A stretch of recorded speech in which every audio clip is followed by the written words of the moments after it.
You're not going to believe this, but Pitt fans weren't able to sell away their allotment for the backyard brawl of all things, somehow, some way, and it is Pat Narduzzi's fault.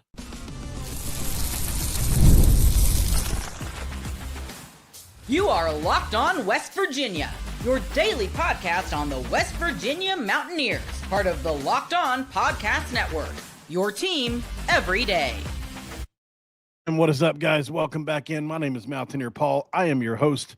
This is Locked On West Virginia, baby. We're talking about the Mountaineers on the football side again today in regards to the backyard brawl, man. West Virginia trolling the crap out of Pitt today in what was just a hilarious deal. Can't wait to talk about it, guys. This episode of Locked On West Virginia going to be brought to you by none other than Game Time, guys. Download the Game Time app, create an account, and use code LOCKEDONCollege for $20 off your first purchase. And thank you guys so much for making Locked On West Virginia your first listen and for being a part of the Locked On Podcast Network, where we talk about your team, the Mountaineers, every single day. Guys, if you didn't know, Pitt apparently wasn't able to fulfill their allotment. And so West Virginia put out a tweet earlier today, which was just the perfect tweet, by the way. I got to show it to you. So let's share a screen with you really quick. West Virginia put out a tweet earlier today, which you probably saw. Tickets added. If they want to stay home, then we want to see you here. 412 instead of the 304 mobile passes are now available, courtesy of our visiting teams. If you didn't know, 412 is the area code, right? There in Pittsburgh. So at least one of them. And so, of course, there's a lot of banter back and forth on here to the Pitt people and for, that whole thing. So I got to thinking, why, though? Why? There's got to be a reason, right?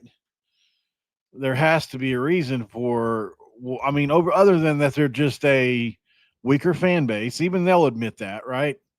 They will admit that. Well, I think I have the answer for sure. It's this guy right here. Patrick Narduzzi. Oh, young Patrick Narduzzi. Obviously this dude is the most annoying coach in all college football. I mean, I really believe that. Great defensive coach, great defensive coordinator. I'm not saying he's not at all.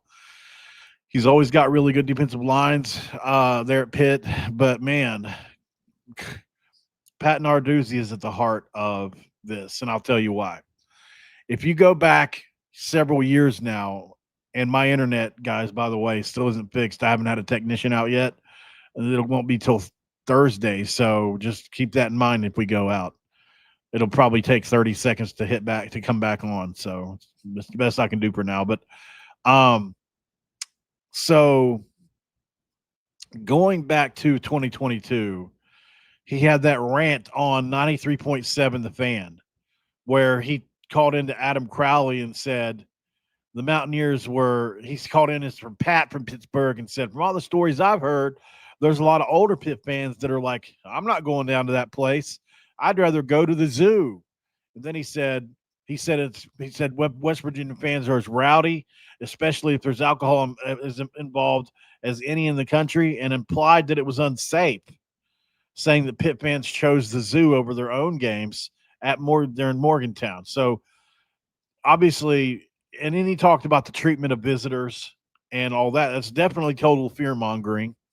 So if you want to know why people are thinking twice about coming to Morgantown, it's because of this dude's lies. That's why. I'm telling you right now, I've been talking about this for literally years now at this point. Then in 2023, the full pads bus debacle. If you look at that game, Pitt rolled up in full pads and helmets like they were storming the battlefield, not the stadium. They later a joke that was to avoid the batteries, coins, or trash cans from West Virginia fans, reviving that old 2007 myth. And then obviously Pat Narduzzi doubled down pregame, expressing worry about visitor safety. They looked ridiculous. We threw shade, not batteries at them. At the most, maybe 20 years ago, something like this happened. It's not going to happen now. And it's just Your coach is hyping us up as savages. No wonder your fans are going to stay home. No wonder they don't want to show up in Morgantown to take that ass whipping, by the way. 2024, after Pitt's 38-34 win in Morgantown, he slams West Virginia again. We beat West Virginia in the backyard brawl. We beat the officials too. And then he went on to later to say, a little bit later on, that they barely made it out alive of the stadium that day because of the West Virginia fans. And then Pat Narduzzi went on the troll Neil Brown talking about, though, is the weather nice? Check. Remember that whole thing he did? And then Pitt lost 6 straight games beyond that tweet. I mean, goodness gracious, could you have wrote a better thing? And this isn't the only time he's done this. Anytime he gets a chance to talk about going to Morgantown, he talks about the safety or lack thereof of being in Morgantown. So the head coach is saying, I don't know, man, it's crazy up there. It's really not that safe. Are you going to want to go? If Rich Rodriguez said somewhere wasn't safe to go, would you go? Ask yourself that. Would you want to take your mom? Would you want to go with your sister? I mean, if you're going with one of your buddies, whatever. I mean, if I get into a fight, I get into a fight. I don't care. I don't give a damn.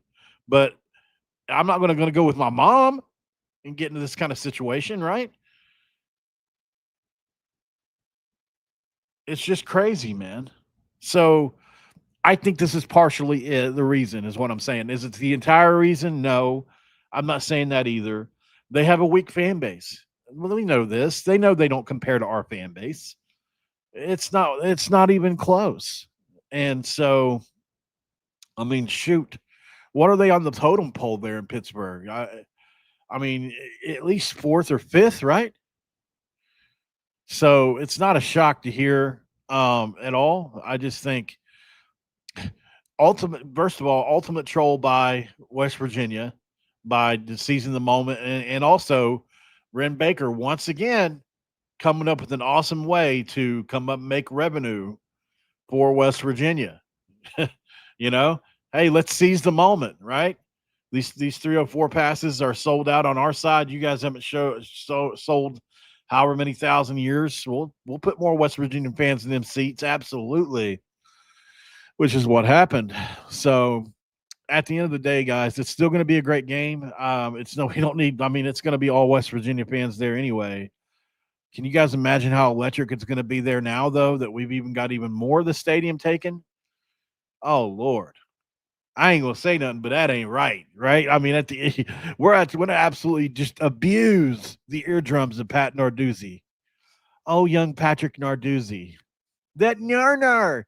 Give me that fresh nar. You guys ever seen that South Park episode where that guy's like, where they're going zip lining, and he calls zip lining hitting the gnar, right? He's like, we're gonna hit that gnar, man. And every time I see that episode, I think of young Patrick Narduzzi. That's who I think of every single time.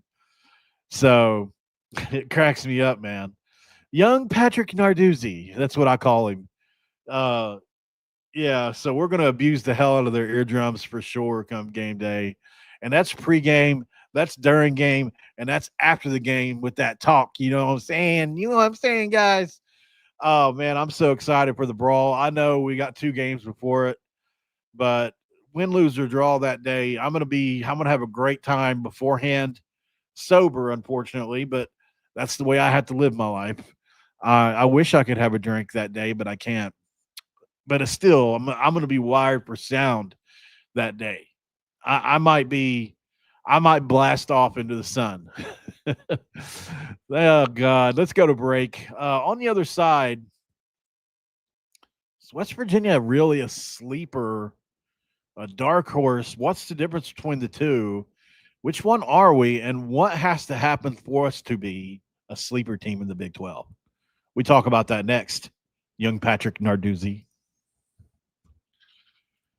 And this episode of Locked On West Virginia is going to be brought to you by, it's 7 o'clock on the dot. I got my drip drop.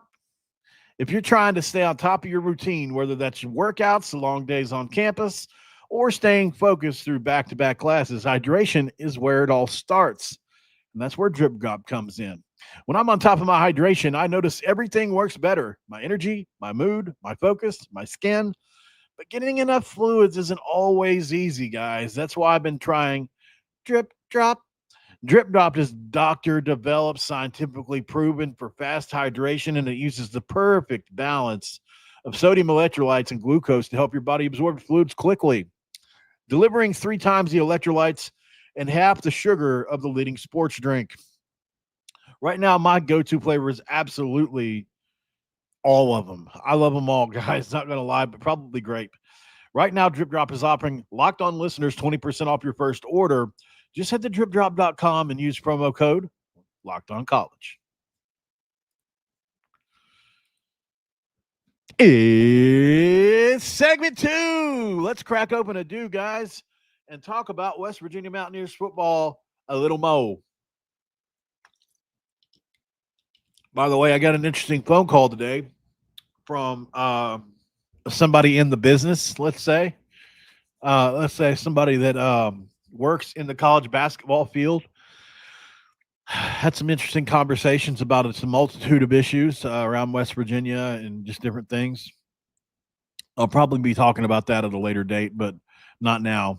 I just wanted to bring it up. Yeah, being sober is a great thing, Tosh. No doubt about it, brother. Listen, like I say all the time, man, I have to be, right? But at the same time, I also get to be sober. So, I mean, it's something I stand up for, right? I know that it's definitely not something, it's not for everybody.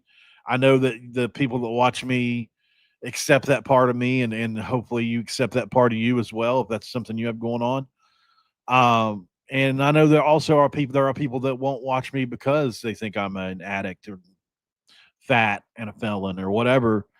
But they couldn't whoop me. I'm just kidding. I'm just kidding. No, but so I'm cool with it. I really am. It's taken me some time to accept it, right? We talk about acceptance, no doubt about it, being one of the biggest factors in recovery. And it absolutely is. Oh man, it absolutely is. Like if you look at the big book, right? Page 417, right? It talks about acceptance was the answer. You ever get a chance to read the big book of our Alcoholics Anonymous? We get into acceptance, expectations, serenity prayer, all in 417, man. You check that out sometime. Page 417 of the big book, Alcoholics Anonymous. Anyway, if you want to get into the football side of things, which is what I promised here, I've just got a list of 10 things I think West Virginia needs to do to become a sleeper team, because there's a difference between being a dark horse and being a sleeper. A dark horse is somebody that's already pretty dang good. It's just like you're on the cusp. Are you number 4? Are you number 5? Are you number 3 in the conference? You're not really the favorite, but you're not really bad either. I don't consider West Virginia a dark horse. We're not a dark horse because we don't know. Nobody can sit here definitively and say how good we're going to be. There's nobody knows. Not even Rich Rodriguez knows, I don't think. He might have an idea better than us, but certainly there is a lot that has to happen. So with that said, what's that look like? Well, here's my list, right? So West Virginia, in order to be a sleeper in the Big 12, I think here are the 10 things that West Virginia needs to do. Nico, Jalen, or any quarterback need to hit, and Rich Rod's proven track record needs to come back to West Virginia. That 60-26 record in his first stint. Hey, we'll take that momentum on into stint number 2. And look, if you want to go 60-26 again, we'll take it. We'll take that. If I know he's going to go 60-26, I'll take that first 3-win season in the first year, like last time in 2001. I'll take it. But obviously the West Virginia familiarity is a big thing. Someone outside of Jaheim White needs to hit on offense, right? Especially at running back. Somebody outside of Jaheim needs to be able to tote the rock. Who's it going to be? Especially now that we've lost pieces. could potentially lose Ty Edwards. Is Jackledge really that guy, man? I mean, he had a big, long touchdown run in the scrimmage the other day. We saw that. He's a big, big, talented dude, 6'2", 230 pounds. He's just what we needed. And on tape, he fits the bill. It blows me away that they were able to pull a kid in that I actually liked that well this late in the game. But you know what? That's what I think we have such a great scouting department. I have never liked so many players on a scout like this. We brought in 70 guys, so it stands to reason that I'm going to like 10 or 15 of them. I mean, that makes sense, right? When you think about the numbers, because I was kind of beating myself up about this the other day. I was like, God, man, everybody tells me I just sugarcoat every player. But when you really break it down, if we brought in 70 guys, I really like 10 or 15 of them, like really like them. Does that mean that we're going to win the Natty? No, it doesn't mean we're going to win the Natty. And I don't think I have to, because I was thinking, man, am I just overdoing it? Because it seems like every time I bring up certain players, I'm like really overly positive. But then I thought about it. Well, there's 70 guys. Of course, I'm going to like 10 or 15 of them. It's okay. So I kind of had to forgive myself a little bit for that. And Josh, who is the person that hyped up Sincere first? I just want to know if anybody knows the answer to that question. Let me know in the comments. Who was the first person on Sincere or very close to first? I just want to know if anybody knows the answer. Okay, so another part to this is we need to hit, and this is going to be the hardest thing probably. Well, it's us together, Josh, not just me. We all discovered him together on this show, I like to say. Right? I mean, sure, did I watch him and then bring him to you guys? I guess, but I mean, we all discovered him together here on this show. I feel like this show is the place that's been the place that hyped up Sincere first. It doesn't mean nobody else can, but we hyped him up here first, and we gave him an NIL deal here, right? Just saying, nobody else gave him an NIL deal, and it wasn't a ton of money or anything, but nobody else gave him an NIL deal before he was popular. I'm just saying we were in on that thing early. Anyway, I'm getting off track. This is going to be the hardest thing, I think. You're going to have to hit on all 5 starting offensive linemen, and that's probably the single hardest thing to do. You can have success with 3 guys or 4. You don't have to use one side more than the other. But it would really help a lot if you hit on all 5 guys. If all 5 guys are just average or better, I think Tykees Crawford has a chance to be a really good player. Physically, he's got all the tools you would want out of somebody. Kimo Makaniole, he had such a great spring. I want to believe in him. I think he's one of those dudes that you look at and say, okay, yeah, I believe in him too, right? And like you look at it, like there are other reasons too. Like these are my reasons that I had the AI come up with some as well.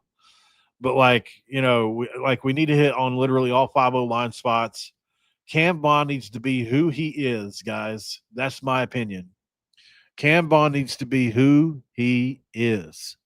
As I think who he is a number 1 wide receiver in any league. Name the league. Cam Bond's the number 1 guy. For me, that's my personal belief on it. Maybe not you, maybe not some other people. I believe Cam Bond is the number 1 wide receiver. And I think he's going to prove to be one of the best in the Big 12, maybe the best in the Big 12. I'm telling you guys, I love Cam Bond. I think he's in the conversation for our most talented player. We're so lucky we got him. I was holding my breath because it took him 2 weeks to come up with where he was going to go. If you'll remember, he visited us. Then he was 2 weeks. He was visiting other places. It was freaking me out, man. We need the 4 players of Robinson, Edwards, Harrington, and Weimer to hit, right? We need all 4 of those guys back. That happens tomorrow. We're going to find out more about this tomorrow. Can they get a temporary injunction to at least practice with the team? That would be huge. Absolutely, right? at least a temporary injunction, but hopefully we just get the full injunction and it's all done in the next week. Number 6, Chase Wilson needs to be the quarterback of the defense and be that Danny Stutzman. I told you about my conversation on the phone with Chase, right? He told me that they envisioned him as that Danny Stutzman, who has been showing out in the NFL, by the way. Danny Stutzman is a 4-5 guy. I don't think Chase is quite that. He's a 4-7 guy. Still really athletic, can still really run for a middle linebacker. And maybe he plays a little bit of will. Maybe he does, but he can play both spots for sure. But I'm definitely looking to him. Michael Coach Jr. needs to be that lockdown corner, I think, number 7. And we need all these things to happen, in my opinion, to be just a sleeper team. A team that's like, holy cow, like here they come. It's week 7, week 8. You look up in week 7 or week 8 and you say, oh, man, they've got a quarterback that's playing well right now. Nico, Jalen, or Max. Someone outside of Jaheim White's carrying the rock. They've got 2 guys that you need to be afraid of. That offensive line is producing. All 5 guys are really playing well at times, or 4 or 5, at least 4. They got 5 guys. Cam Vaughn is the number 1 receiver on that offense. Jamoy Robinson leads them in sacks. Ty Edwards is that second running back. Justin Harrington's a great backup at the nickel spot to Fred Perry. And then Jeff Weimer is going to be a mainstay in the rotation of the wide receiver group. Chase Wilson needs to be the quarterback of the defense and be that Danny Stutzman. And Michael Coates needs to be a lockdown corner. And then I think if we get all those 7 parts, I know that's a lot, but I think those are 7. I've thought about it a lot today. I could have went a bunch of different routes, right? I could have went, multitude of routes. I could have said Jordy Scruggs. I could have said, which, by the way, I do think Scruggs is the other guy on the other side that's going to be a lockdown guy. But also, don't forget, I'm really high on a few of the safeties as well. Like, I really think our back end has a chance to be good, not just good, really good. Let's go to break. We'll come back, finish talking about this, and go to put a bow on this episode for now. This is Locked On West Virginia. And this episode of Locked On West Virginia going to be brought to you by Game Time, guys. We talk about Game Time because have you ever decided that the last minute to head to a ball game with friends or family, well, maybe it's game day and you suddenly want to be in the stands. That's exactly where Game Time comes in. It's the easiest way to grab last-minute tickets without the stress. With the money you save on tickets, you can splurge on food, drinks, merch, or invite a bigger group to come with you. Game Time makes it all possible. Game Time makes buying tickets fast and simple. Prices on the app actually drop the closer you get to first pitch or the event start or the game start. They've got an incredible last-minute deals thing, clear seat views, and lowest prices guarantees that take the worrying out of shopping for tickets. Game Time is the official ticketing partner of Locked On Major League Baseball, making it easy to browse over the app for an exciting Major League Baseball game for the Reds. Take the guesswork out of buying tickets today with Game Time. Download the Game Time app, create an account, and use code LOCKEDONCollege for $20 off your first purchase. Terms are going to apply here. But again, create that account, redeem the code LOCKEDONCOLLEGE for $20 off today, and download the Game Time app where you can get last-minute tickets for the lowest prices, and that's guaranteed. And you're going to ask yourself the question of all questions and get an answer to it. What time is it? It's game time. It's segment 3. Don't have a Dr. P, but I would, if I had one, I would crack it open as well. Here's what AI said. 10 reasons West Virginia could be a sleeper in the Big 12 this upcoming season. Rich Rod's proven track record. Interesting. Familiarity with coaching staff and playbook. Interesting. Recruitment blueprint mirroring recent success stories. The strategy of bringing in transfers from his prior program echoes Kurt Cignetti's approach in Indiana, which led to rapid improvements, suggesting West Virginia could follow suit and exceed lower preseason expectations. Very interesting. Wide open Big 12 landscape. These are really good. The conference is unpredictable with no dominant powerhouse, providing opportunities for teams like West Virginia to win at the margins and climb the standings, as seen with Arizona State's worst to first leap last year. Easier schedule setup. West Virginia has moved past the grueling non-conference slates with a more manageable lineup, including the backyard brawl against Pitt, potentially allowing for early wins and momentum in league play. That's damn right, AI. A manageable early game win with Pitt. That's right. That's exactly right. That's a good AI. Uh, Strong running game foundation led by explosive Jaheim White. The backfield could dominate in Rodriguez's run heavy scheme and serving as a secret weapon, controlling games against Big 12 competition or defenses. Defensive coordinator Zach Alley's potential impact. New DC Zach Alley's brings an aggressive style from Oklahoma, where his unit ranked highly in forced turnovers, providing he can elevate the defense.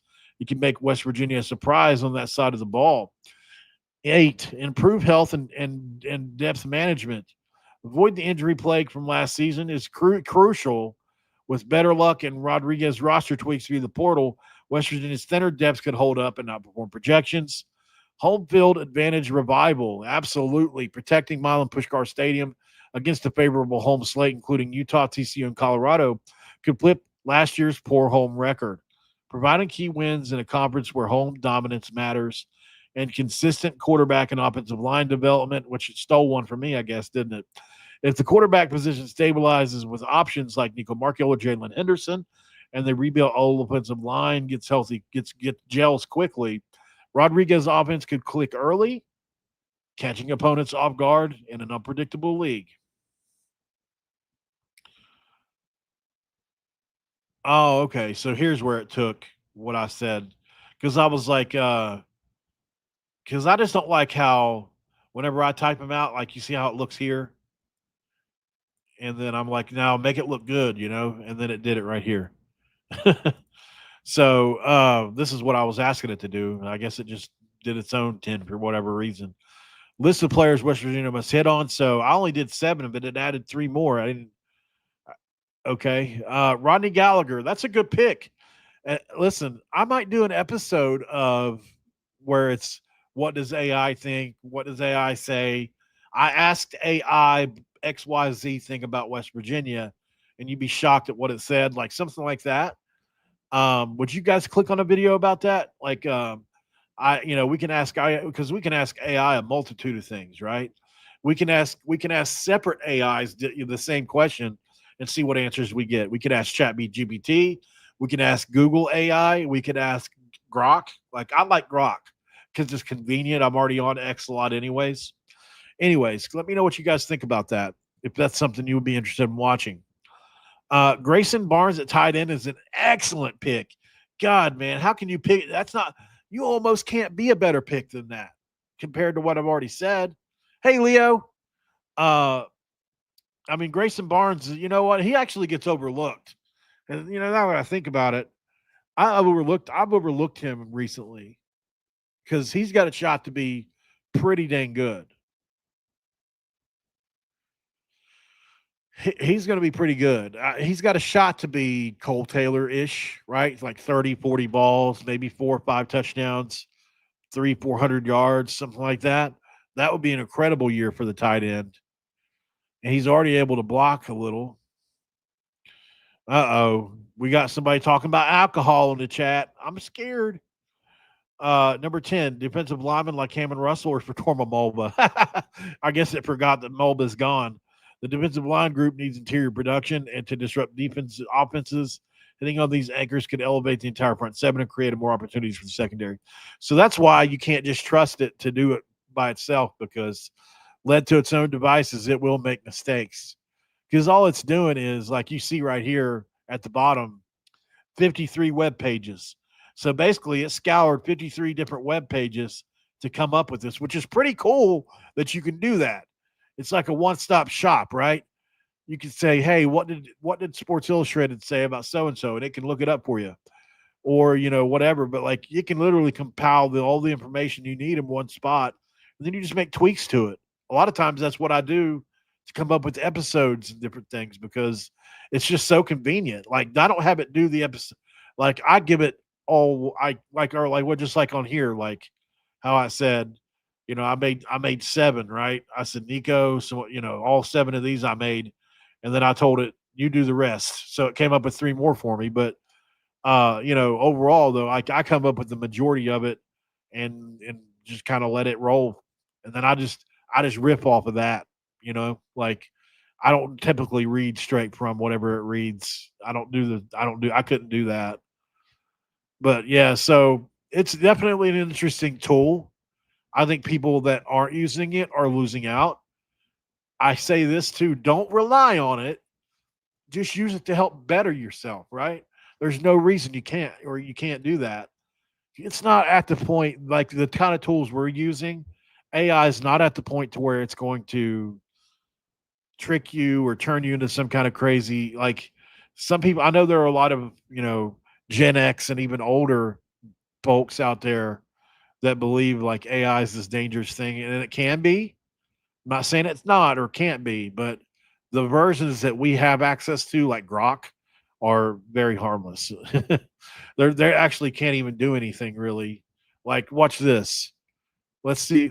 I could probably ask it to. Let me see.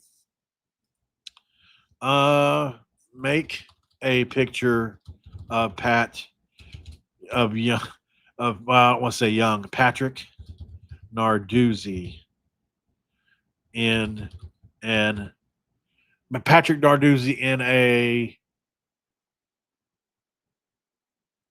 oh man, I'm trying to think of what it's called. Ballerina outfit. God, please get it right. Please get it right. No, not even close. Not even close. What is this? This is what I'm talking about. Like, but you know what I could do? Put this guy, Patrick Narduzzi, in a ballerina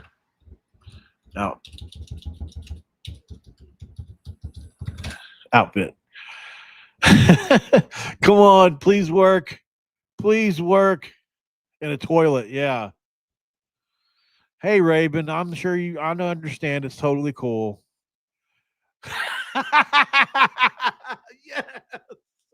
Yes. Oh my God. Oh my God. This is so funny. No way.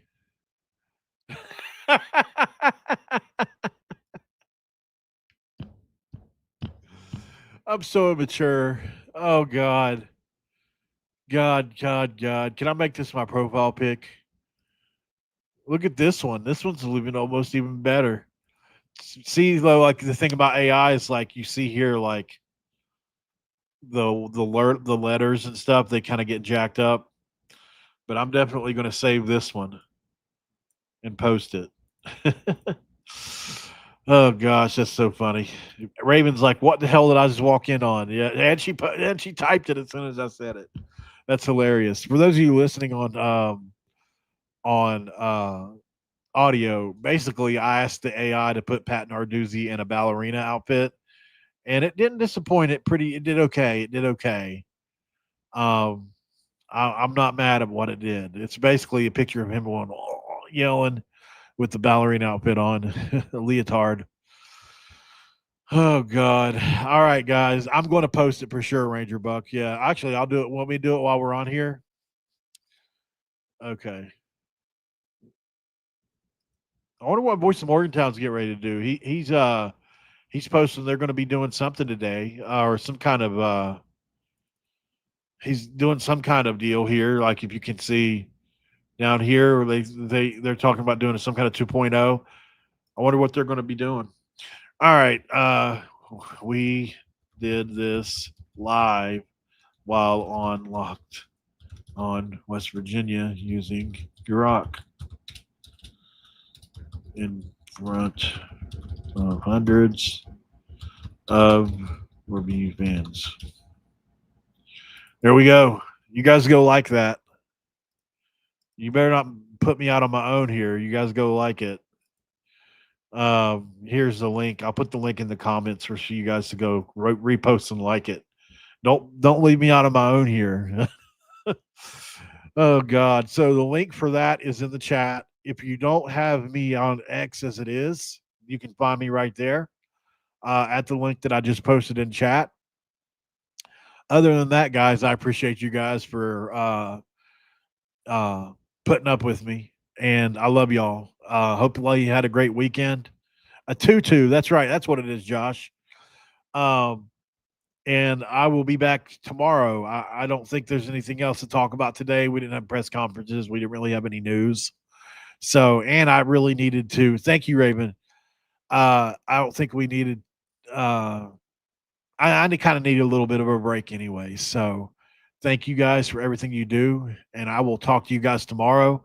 Go click on the link here and repost this. If you're on X, go over to Mountaineer Paul or at Paul Mountaineer over on X and repost this Pat Narduzzi in a tutu. It's hilarious.